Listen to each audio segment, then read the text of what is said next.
In 2013, it's projected to drop even further to $17.71 billion. That is a yearly loss of $60 million. And today, I'm going to explain to you why that loss is going to be very detrimental to us and to NASA, and why we need to actually increase funding. NASA's budget needs to be doubled to provide for the creation of a manned space program. NASA's current budget doesn't include a manned space program as of 2010.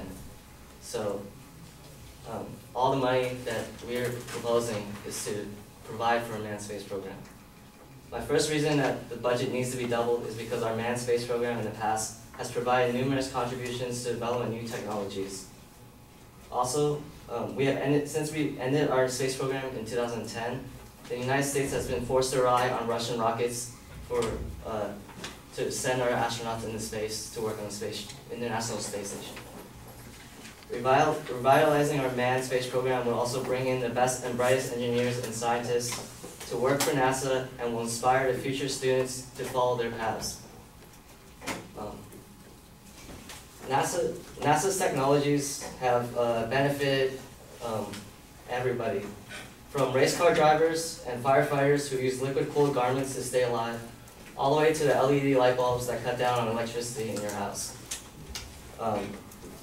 The technologies that NASA has made are so numerous that it would waste my time to say all of them.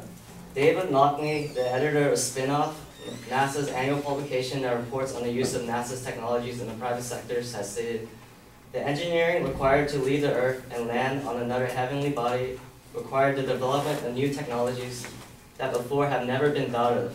He goes on to cite several technologies linked to the engineering work done on the Apollo missions.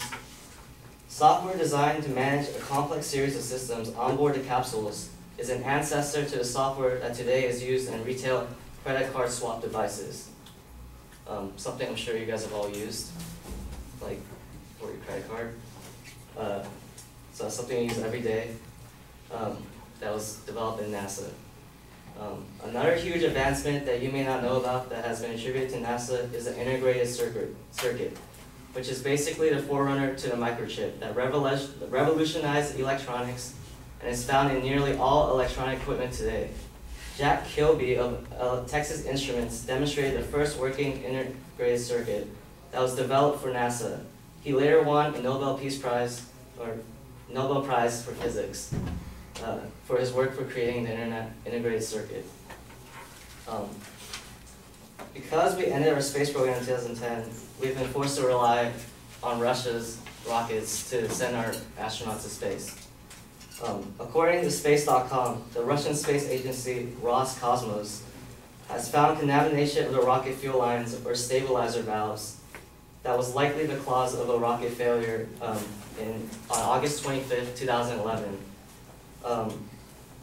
This is the same rocket that we're using right now to send our astronauts to space. And one of them crashed in 2011 in the Siberian desert.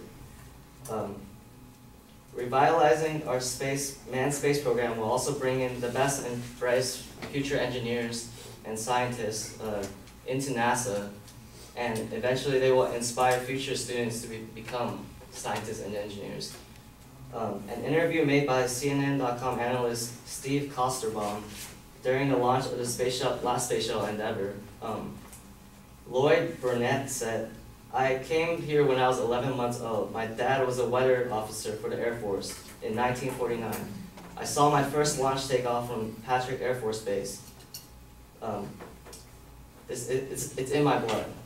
He later goes on to say, "When the shuttle's gone, we'll all be gone. We'll be all gone." What he means by that is that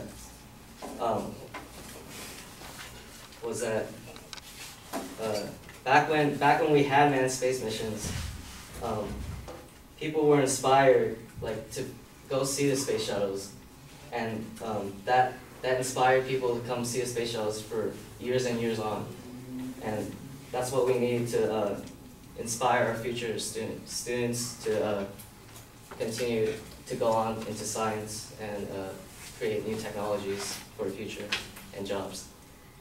That's it. Thanks.